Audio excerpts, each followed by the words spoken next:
Okay, so I'm going to talk about these self-similar quantum group things. This is joint work with Dave Robertson, who's also down in Australia, the University of New England. We put a paper on the archive, I think it was February this year. So it's based on work there. And yeah, things are going to be pretty light, which I think is good for our last talk in the conference. My talk will be in 3 parts: 2/3 background, so quantum groups, self-similarity, and then the last part will basically just be a definition. So we're interested in this question, and then I'll get to the background. So is there a sensible notion of self-similarity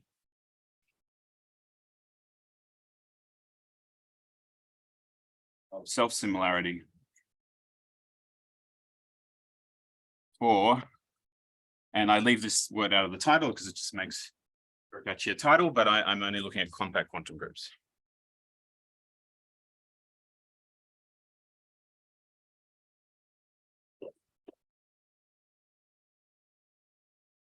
Okay, so after working with Dave on a few things, we eventually got around to this question. And before that, we did look at compact quantum groups. So we sort of were somewhat familiar with these things, but yeah, absolute novices before that. Like I'd been to many quantum group talks and just knew nothing about them. The literature, I think, is fairly scary, but it's been nice to at least understand one definition from the literature, and that's this compact quantum groups. So I want to start. I should apologize for those in the audience who are experts at one or both of self-similarity and compact quantum groups, but yeah, just have to bear with me. So my first section will be, what is a compact quantum group?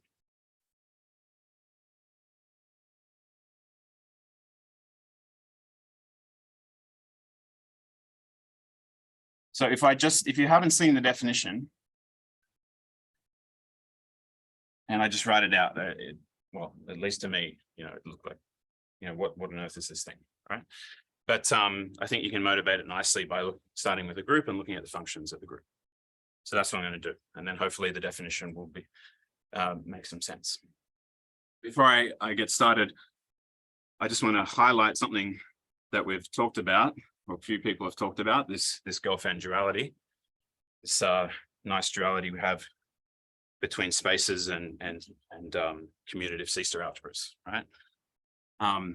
And I just want to point out, because I'll be doing this a bunch of times, that if you look at continuous functions, say phi from x to y, x and y compact Hausdorff spaces, then we get homomorphisms of the commutative C-star algebras, which are the continuous functions on these things, and it's contravariant. So a phi will turn into a homomorphism phi star from cy to cx. And it's just phi star of f is f composed with phi. Okay, so I'll talk about taking the dual of a function, right? And so I'm just transporting into the world of continuous function spaces. And so this duality, spaces and commutative C-star algebras, the sort of basic idea of non-commutative geometry is to say, well, okay, these are commutative C-star algebras. We know all about non-commutative C-star algebras. So they should correspond somehow to non-commutative spaces or quantum spaces or something. And quantum groups fit in this framework where you have your non-commutative C-star algebra and you just insist you've got some extra stuff going on, enough that you can justify calling this space that it corresponds to a quantum group. Okay. So I wanted to make that point. So let's start with G, a compact Hausdorff group. And the multiplication I'll write down as a map, little m. Okay. Now we know that m must be associative.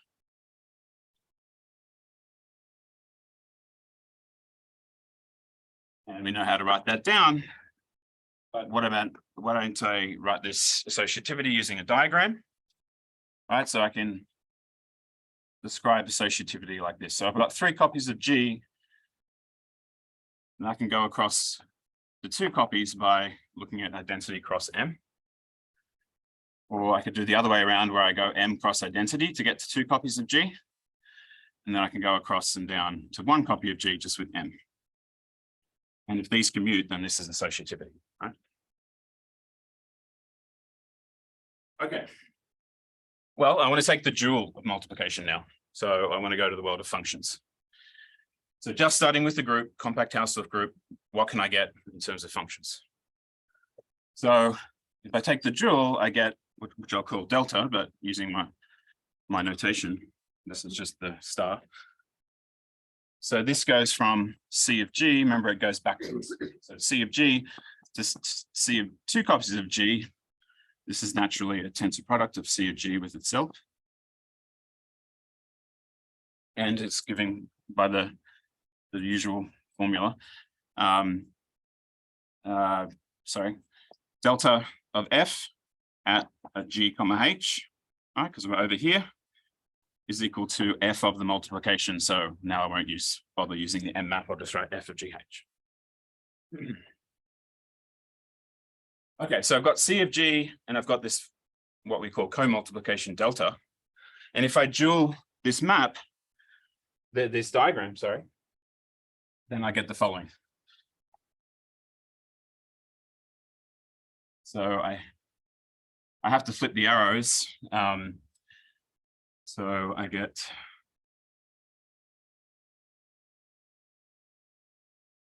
two copies to three copies. All right, and label all the maps. This is delta, delta, identity, tensor delta, delta, tensor identity, and this will commute.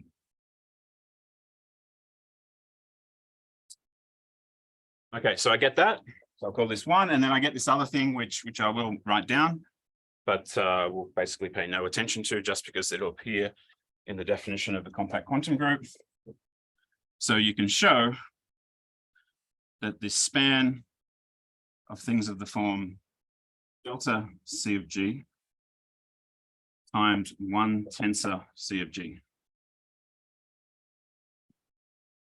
And span delta C of G tensor one.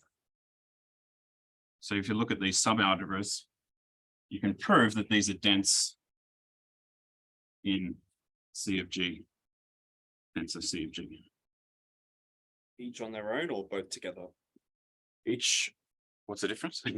They're both dense. Yeah. So you can prove that using Stone-Weierstrass, and the fact that you've got a group around, you use in separating points in the argument. So this is definitely relying that the space is a group. Okay, so you get all of this just from having a group and then dueling and blah, blah, blah. And then this leads to the definition of a compact quantum group.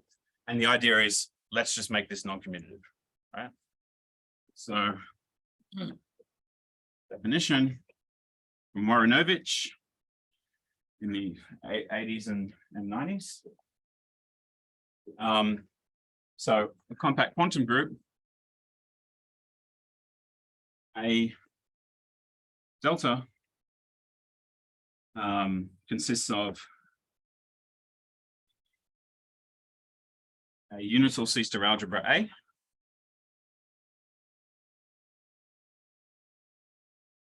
and a homomorphism delta from A to A tensor A, such that, so you have 1 and 2, I'll quickly write them down. But I'm just replacing C of G with A.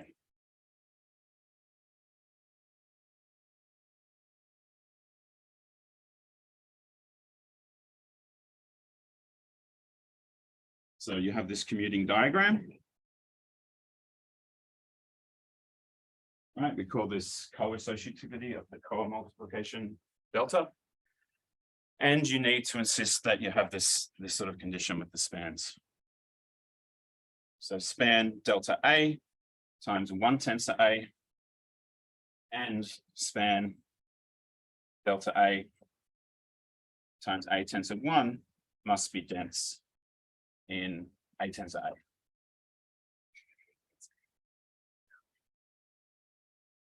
Okay. So again, if you haven't seen any quantum group stuff, if I just wrote this down, I'm guessing it would, look pretty strange.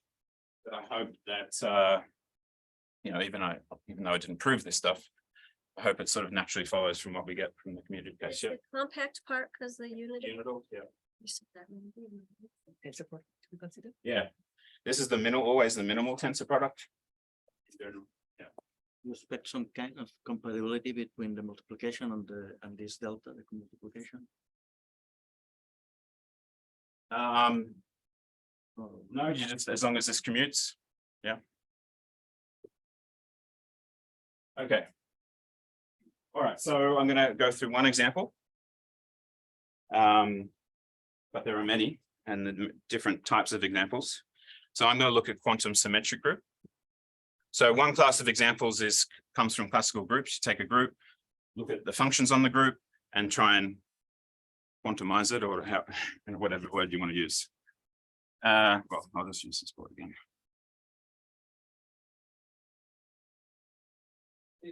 Yep. This related to having a quantum group rather than a quantum semi-group, like this is some cancellation thing or? Yeah, that's right, cancellation, yeah. Okay. What did I say? Yeah, an example.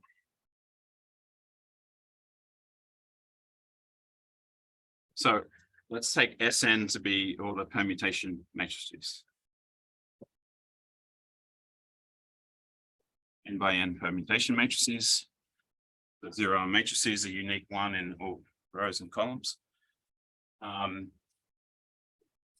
So I want to pick out some functions in C of Sn to motivate the definition of the quantum permutation grouping.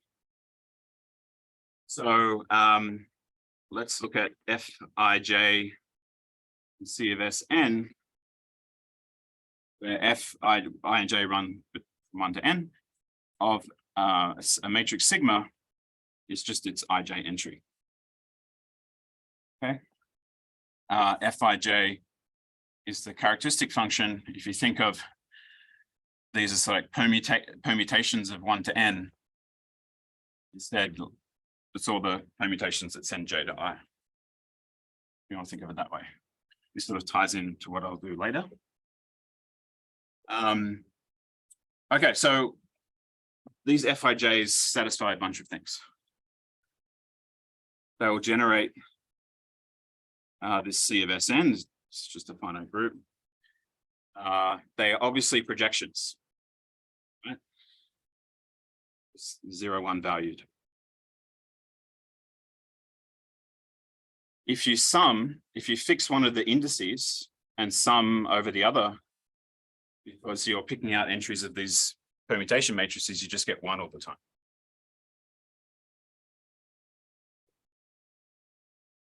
All right, so those two sums are 1. What about the co-multiplication, right? For every group, we get this delta. So what does that do? So co-multiplication to Fij at a sigma tau is Fij at the product. So this is the ij entry of the product of these two matrices. And by an accident of history, we know how to multiply these. From k equals 1 to n of sigma ik tau kj. And don't have much room. I claim that this is, should I fit it?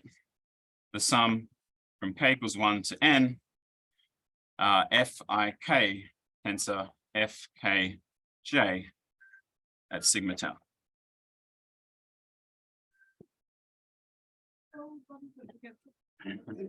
No, yeah.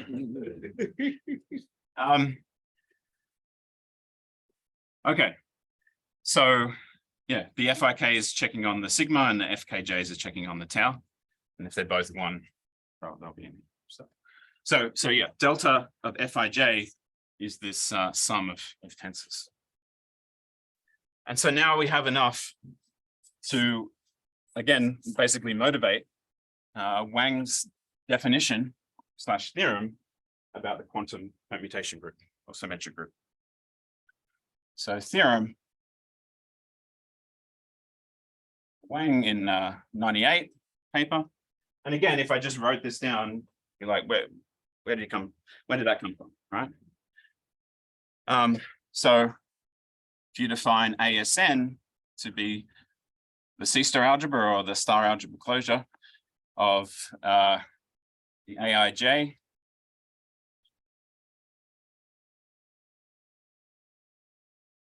such that, so I'm just using these relations, these functions very naturally satisfied. Their projections. These two summation notation relations. But of course, we're not insisting on any commutativity now. So you define that, and then so Wang defined that, and then he said proved that there exists this co-multiplication.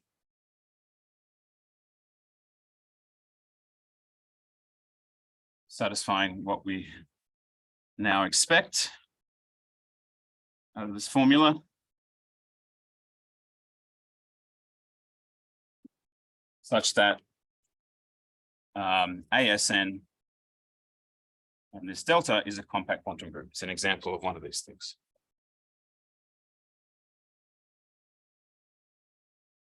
And this is what people call quantum symmetric group. If you take the abelianization of this thing, you're getting the continuous functions on the symmetric group. We need to realize a actual non-classical version Of what, like a group. one of these guys. So they deform, you can deform Lie algebras. So SU2, you deform that. That was the first Warrenovich's big first example. So twist the multiplication, and he showed this as a compact quantum group. So there are various ways to get examples. I think these are the nice ones because you study the functions. And if you pick the right functions, you can sort of see where the algebras come from.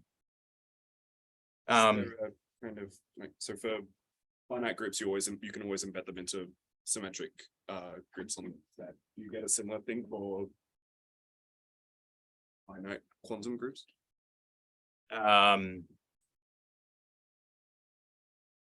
What's the finite quantum group? Yeah. Okay. Oh, this is a problem. I can imagine what It is a problem, or it's not a problem? I think it's a problem. Oh, okay. You can define them as sub. I don't know. I'm happy to go with them. Well, you have a finite subgroup of Sn that should be more like a quotient of the. Subgroups turn into quotients as I'll talk about. So I'm not sure where you're sensing the problem. In the sense that you're thinking out finite sister algebras or something like that, because it's a compact quantum group, isn't it? Yeah. Well, that leads to my next remark. That's you can show that for n equals 1, 2, and 3, 1 and 2 is quite straightforward, but also 3, that this is actually commutative, this C-star algebra. So we don't consider it quantum. It's from 4 onwards that it's non-commutative infinite dimensional C-star algebra. So the set of 4 points has quantum symmetries, but 3 and below do not. So yeah, in general, these are C-star algebra, these quantum groups are, big C-star algebra is certainly not finite, but potentially you could just take a finite group and it turns into a quotient. Okay. And this example will motivate the self-similarity thing in part 3. All right, so now I'm up to part 2. Self-similarity, which I think most so this quantum stuff I don't think came up at all during the talks. self-similarity did. And Ben gave us a quick definition. So I'm going to redo it, and over dinner tonight, we can all rewatch his talk as he suggested. So yeah, self-similar groups.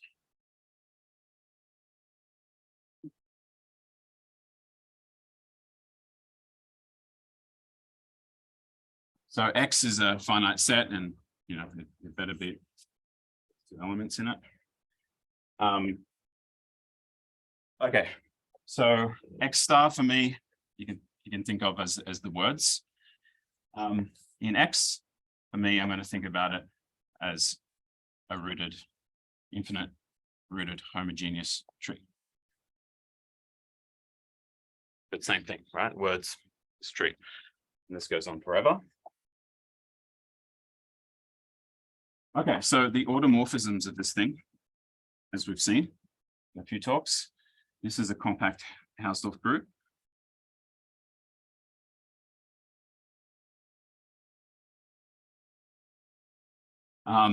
In the compact open topology, some people call it permutation topology. You have a sub-basis as follows. So DUV is a set of all automorphisms of your tree that take V to U, and U and V are vertices in the tree, or all words in X star, if you like to think of it that way.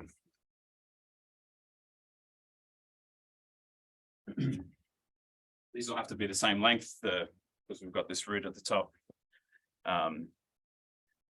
We will have to preserve that and then preserve the levels, because we need to preserve that. So these are a sub-basis for this topology. Okay. So what about self-similarity? So fix an automorphism and your favorite word. So since, I mean, there's lots of self-similarity in this such a tree, right? So since W X star, same thing as G W X star, which is just X star, there exists a unique automorphism, which we'll denote like that, call it G restricted to W. So this is an automorphism of all of X star, such that G at W and then any other tail V is G of W times this G restricted to W, like V, for all V in X star.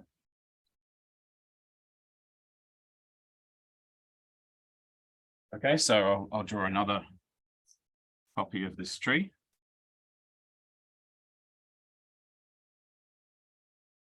So we've got some automorphism G and maybe a W here. And so this tree, subtree is W X star. Maybe G sends W over there. And so this subtree is G W X. And I was just going to add some color. I think that's blue. That's red. So here's my blue. Is it blue? Purple. Yeah, they're the same thing. And that's red? Yeah. Okay, usually I get the red wrong. Actually, no, blue and purple, it's indistinguishable. Okay. Okay, so there you go. So now self-similarity, as we've seen, is about being closed under these restrictions. So G restricted to W, send the blue/purple tree to the red tree, right? But we can view that as an automorphism, as I've written, automorphism of X star again. And we say a subgroup G of the automorphisms of X star is self-similar if it's closed under all these restrictions. So if G, little g in G implies G restricted to W is back inside G for all W.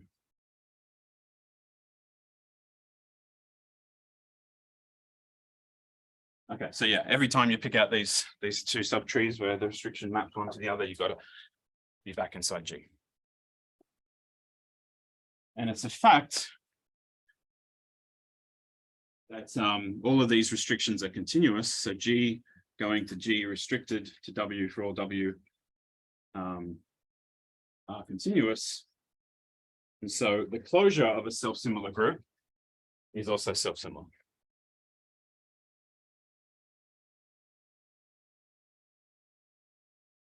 Closure of a self-similar group is a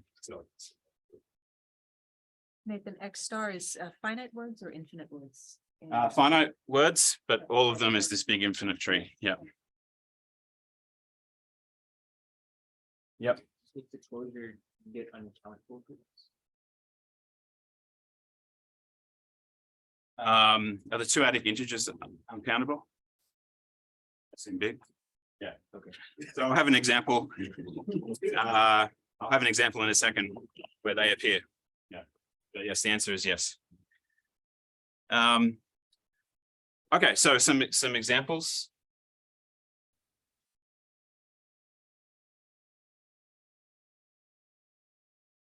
From these things called portraits. So I'll only take examples from the binary tree. But you can do this portrait stuff in more generality. You need to label things with permutations, but so I'm going to describe a single automorphism with a tree, a subtree, where it could be infinite. So take a subtree including the root, and I put some stars on some of the vertices. And the star means swap. I'm going to label my alphabet. My alphabet is 0, 1 as usual. Swap the following, the next 0, 1 that you see. Okay.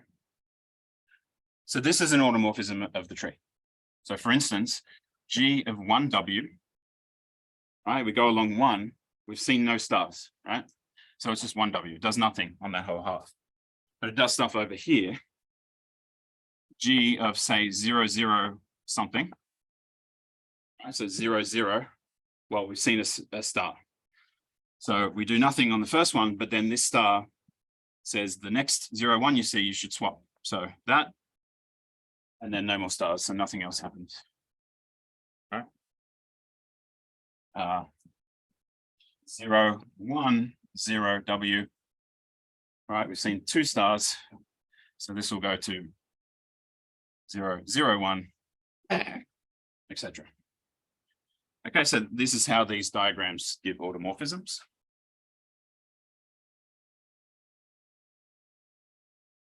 And so here's another one.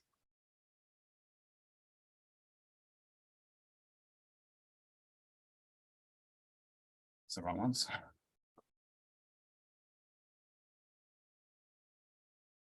Etc.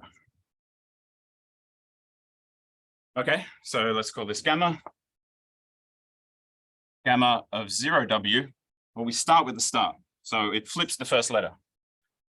But then 0 goes off and there's no more stars. So this is 1W, right? And then something like gamma of 1, 0.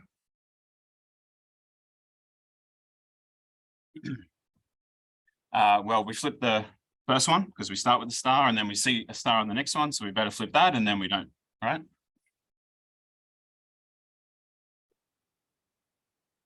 Okay, so I'm guessing some people will definitely know what this is, but if you think about it, this is just the odometer, the binary adding machine. So the group generated by this single automorphism, which of course is just Z, is the odometer. Like within the automorphism of the tree, it's acting like the odometer. And then the closure of this thing, definitely don't ask me to prove this, is the two-adic integers.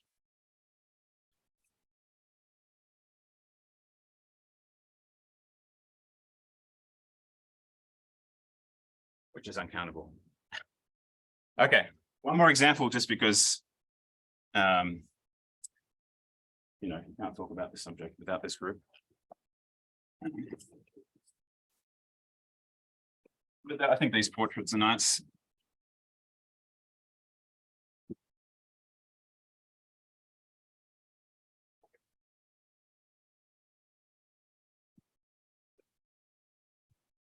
Third example. So here are 4 portraits. That one's A. And then we have these three other ones that look similar. I'll put the stars on at the end.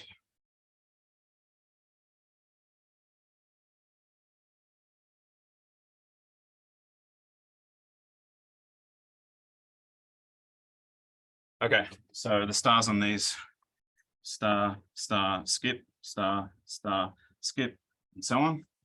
This one, star, skip, star, star, skip, star, same pattern.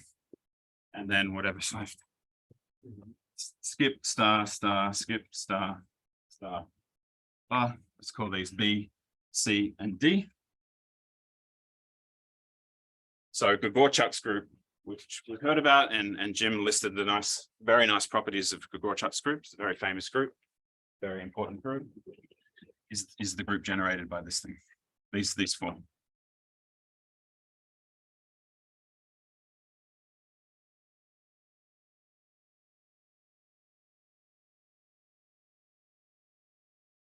Okay. So, yeah. Do you have the impression that you can get an arbitrary automorphism of the tree and that will be a portrait? Like a single, if you just choose a single one, you can represent it with this. Yeah, you should be able to do that. Yeah, might take you a while, but the infinite, yeah. But yes. Is the portrait, are they written down somewhere? This presentation of the self-similarity? There's a section in Nekrashevich's book. It's called Portraits. It's that big. There's a nice little set of notes, maybe 10 so pages by Murray Elder. And he talks about these binary tree portraits. In general, you'd have to label with permutations, like you've got these N things coming off. What do I do underneath here? But yeah, but Murray's notes are quite nice. So I recommend those. So yeah, if you Google Murray Elder self-similar groups. In fact, if you just Google self-similar groups, I think Murray's notes come up pretty quickly. Was the closure of the Gregorchuk group something? Yeah. Hopefully, well, is it interesting? People think about it, but so we're doing these compact quantum groups. So we're really generalizing closures, right? Closed subgroups. And so, and you know, the time I've worked in self-similar groups, we haven't worried about closures. So I don't know how much people care about the closures or what it gives you, you know, in addition to just being an interesting self-similar group type thing. So It's like in the odometer, the quadratic integers are where you usually do the odometer. yeah, right. As a compact house surface. Is that somehow a coincidence there, or is that sort of more? Yeah, good question. I don't know. Yeah. If I have time, I'll write down a general class of examples, and the Gregorchuk group fits that. And it's that paper that they talk about the closure, and but they don't do it there. But maybe the closure is some structure that we use to act on with the group. Okay, so that's self-similar groups. That's all I wanted to say. And now, basically, hopefully I have time just to define what we mean by self-similar quantum groups. Right, so now we've got the compact quantum group. How are we seeing self-similarity? So yeah, Dave and I wrestled with this for a little while. You know, we thought, okay, there must be like a cross product or something. Once algebra should be around somewhere. We worked with C-star algebras with self-similar groups, but this is a totally sort of different direction. But I think that the answer we have now is very natural. But yeah, we wrote a grant 3 years ago now. And this the little section about this stuff. If you look at it now, it's absolute crap. So yeah, if someone here reviewed that grant, then it was fair that we didn't get it. I'm not bitter at all. No, honestly, not because I'm well used to not getting grants. Okay. All similar compact quantum groups. All right, so what are these things? So just like for symmetric group, we went into the commutative case and picked out functions. Well, you know, that's sort of what Wang did.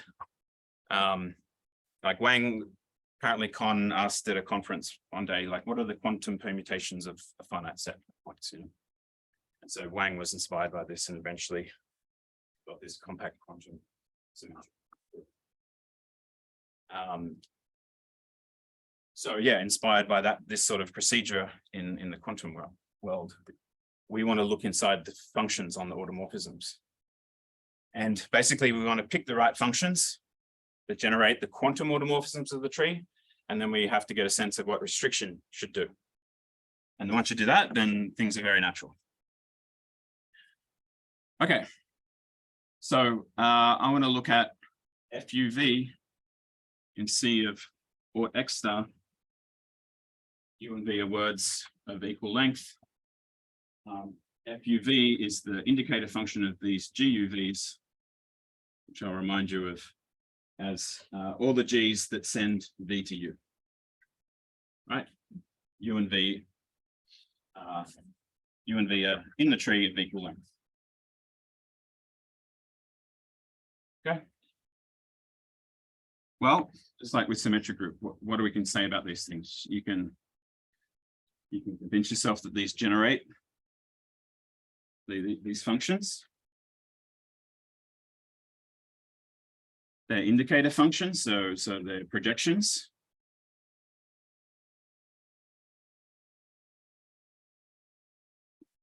Let me just write this down. So an FUV sum over y in x, so now letters, f u x v y. I'll explain this in a second. This is going to be for all letters x, little x in x. This is the same as the sum of the letters z, f u z v x. So if you just, you want to collect all the automorphisms to send v to u, well, you can do that by getting all the vy's that go to ux. For a fixed x, if you sum over y, you're going to find it, right? So you have redundant information here. This just collapses to this. Similarly for here. All right, and now what about the, this is just the continuous functions on a group. We have this co-multiplication. But what does it do to one of these FUVs? So this is a pair of automorphisms GH. This is FUV at the product. So this is 1 if GH sends V to U and 0 otherwise. But basically, if GH is going to send V to U, then H better send V somewhere first, and then G better send that somewhere to U. All right, so there's some step in the middle, and you can capture that. As follows, so if you sum over all words W of the same length of U and V, FUW tensor FWV at GH, you can convince yourself that that does exactly that. The W is like the thing in the middle.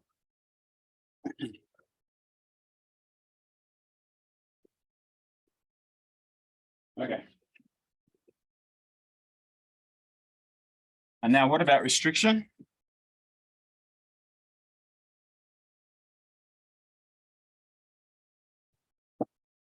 Well, we have restriction for a fixed W. We have this restriction map, right? From the automorphisms of X star to itself. So just take the dual and see what it does. Okay, so fix your W. I haven't given that restriction map a name on the automorphisms, but on the functions, I'll call it rho W. So this is the dual of this restriction map. So it functions to itself. right? Row W of F at a automorphism G is F at G with the restriction, so F of G restricted to W. That's just the dual of the restriction by W map. Okay, well, I've pulled out these functions FUV, so let's see what restriction does to these guys. So row W FUV at a G is FUV at G restricted to W. So this is 1. If G restricted to W of V is U and 0 otherwise. Saying that G restricted to W of V is U is the same thing as saying that G of WV is some Y U for some Y, which will have to be the same length as W. Okay. And 0 otherwise. And then this looks like these FUV type things. This will be the sum over words Y of the same length of W. Remember, W is this fixed word. YU, comma, WV.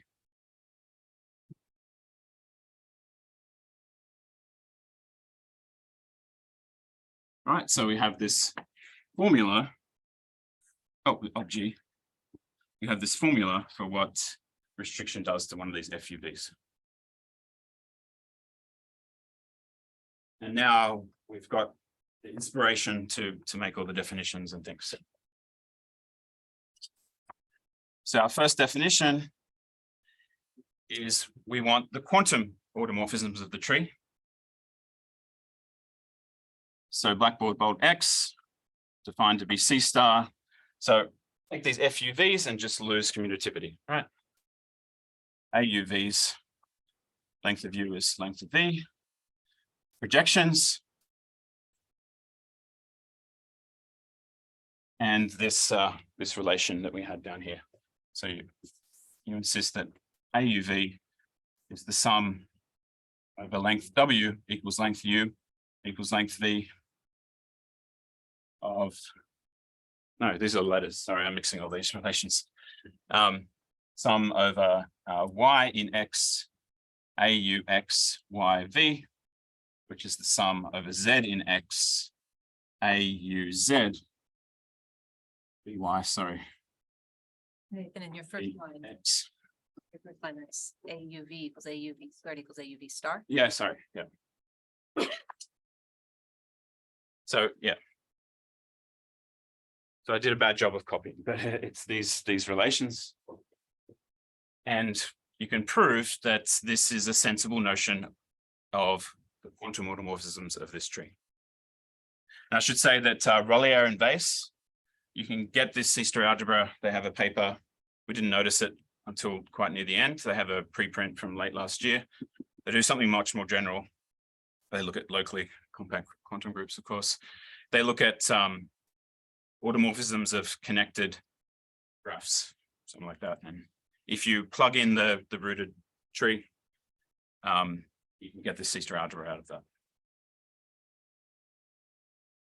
Okay, so theorem.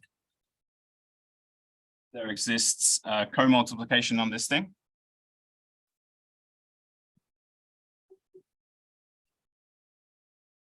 That does what you'd expect, like the same thing as the functions. Delta of AUV, sum over length W equals length U equals length V, AUW, tensor AWV, such that AX and delta is a compact quantum group. And I'll just chuck into this theorem environment about restrictions. You have to prove that there are some things, you don't sort of just get them for free. There exists restrictions. So there exists row W for every word W from AX to AX. satisfying rho W AU V is the sum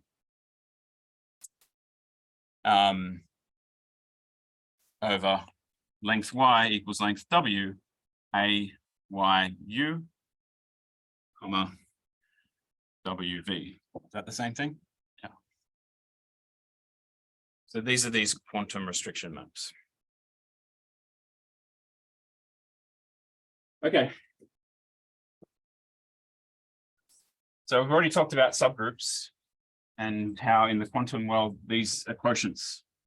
So before I give the definition of self-similar compact quantum groups, let me just quickly write down quantum subgroup. So it's essentially quotients, but you have to be careful that the ideal plays nicely with the co-multiplication. So take a compact quantum group. A quantum subgroup of this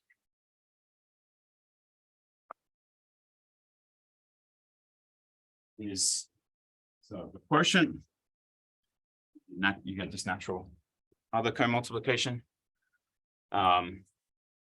where, so you can't take any quotient, delta of I, people call it a Woronovich ideal, has got to be in the kernel Q tensor Q. Q is this quotient map.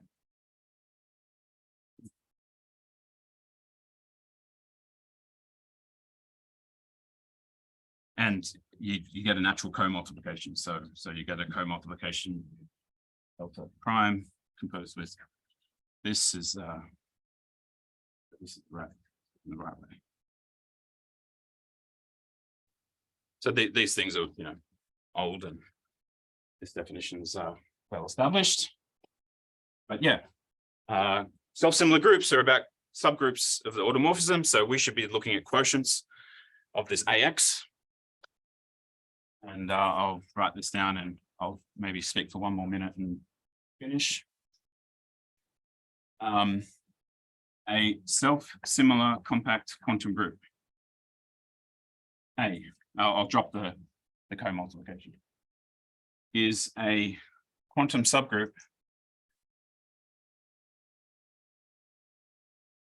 of AX such that all restrictions factor through the quotient. So that's the natural thing to do with restrictions. And I mean, rewrite it for row X. X is a letter, but same thing. If you assume it for letters, you can show that it works for words. Factor through the quotient. So, you know, in pictures for all X, this is row X, you need to get this commuting diagram. Well, you need to be able to find, you know, like a row X tilde that makes this commute.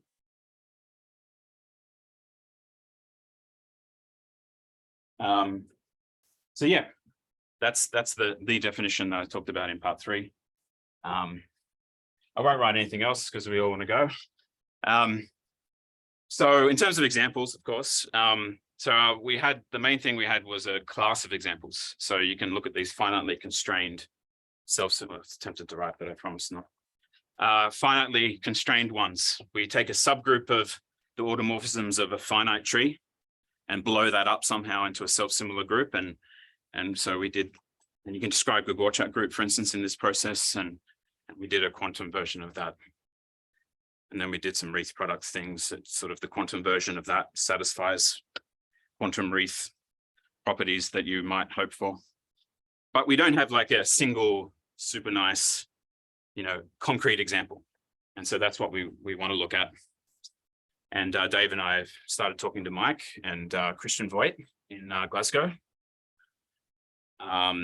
And yeah, we've been talking for a few months and things are going really well. Christian, you know, forgot more about quantum groups over coffee this morning than the three of us know all together. He's been great. And it looks like we've got like quantum automata going. So I should say he first said, oh, what about discrete quantum groups? And it looks like maybe we've got quantum automatas going and something you might call quantum Grigorchuk. Not totally clear yet, but there might, in the realm of discrete quantum groups, maybe it's more natural for these really concrete examples like coming from automata or things like that. But I won't say anymore. Thanks. Thank you.